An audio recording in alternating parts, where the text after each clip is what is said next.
One New Testament character has become notably more popular in recent years, in step with a growing distrust of the authorized story of Jesus. In many people's perception, Jesus himself has become ever more human, and it seems only too appropriate that this good man from Galilee would have had a girlfriend, and most probably a wife. And who is the lucky girl to be the bed buddy of the greatest man who ever lived? Mary Magdalene, of course, the Jesus groupie who followed him about and ministered to his needs. So let's take a close look at this enigmatic figure. Surprisingly enough, for such a well-known character, Mary Magdalene is mentioned only a dozen times in the New Testament. And if we eliminate the parallel references, there are barely half a dozen verses in total that provide any information about Mary Magdalene. This enigmatic character doesn't get a mention at all in the Acts of the Apostles, nor in any of the epistles, and even the Apostolic Fathers fail to comment upon her. Perhaps even more astonishing is that, with the exception of a single verse in Luke, where that writer says that Mary Magdalene was among the certain women accompanying Jesus and the 12, and had 7 demons expelled from her, with that exception, every reference to Mary Magdalene is actually to an occurrence after Jesus had been crucified.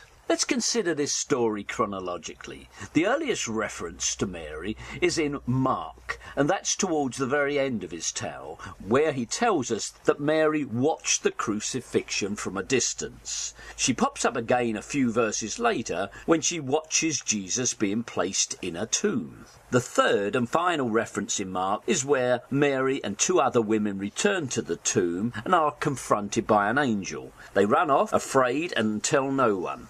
So from Mark we learn very little about Mary, except that she witnesses 3 key Christian notions: the crucifixion, the burial, and the angel who reports the resurrection. That's all we have aside from a rather memorable name.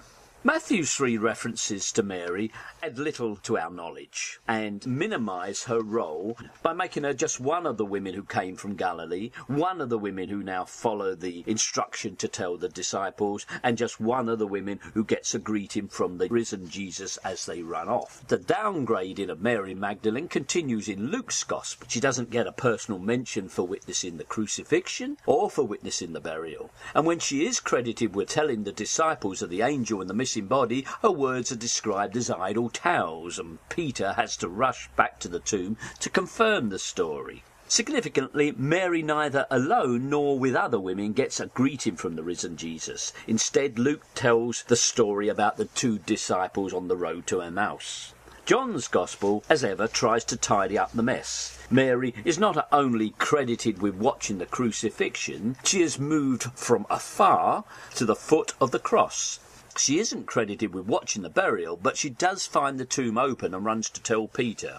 Mary now gets an encounter first with the 2 angels, copied from Luke, and her first lines of dialogue. She explains to the angels that she can't find the body. She then gets a personal encounter with Jesus, who she addresses as the gardener until he calls her name. She even gets told not to touch him. After this, Mary Magdalene disappears from the story.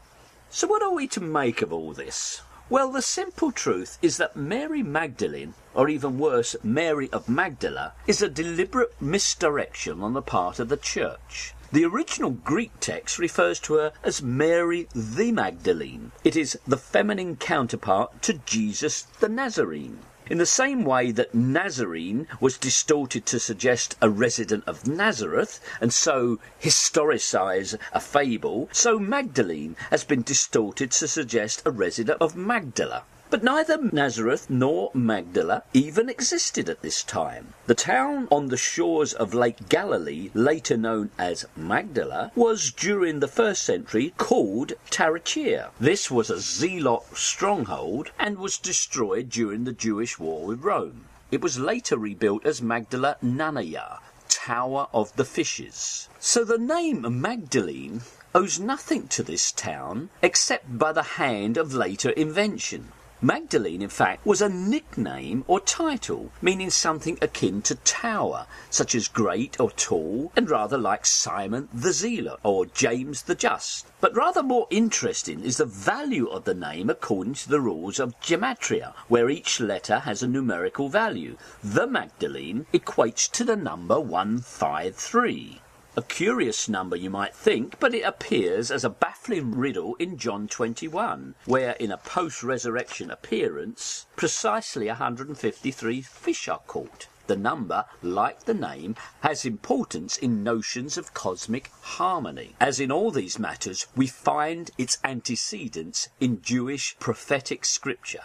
In this case, in Micah 4, in fact just before the more famous prophecy regarding Bethlehem. Here we find what appear to be the odd words addressed to the tower of the flock, but in Hebrew that is Magdalena.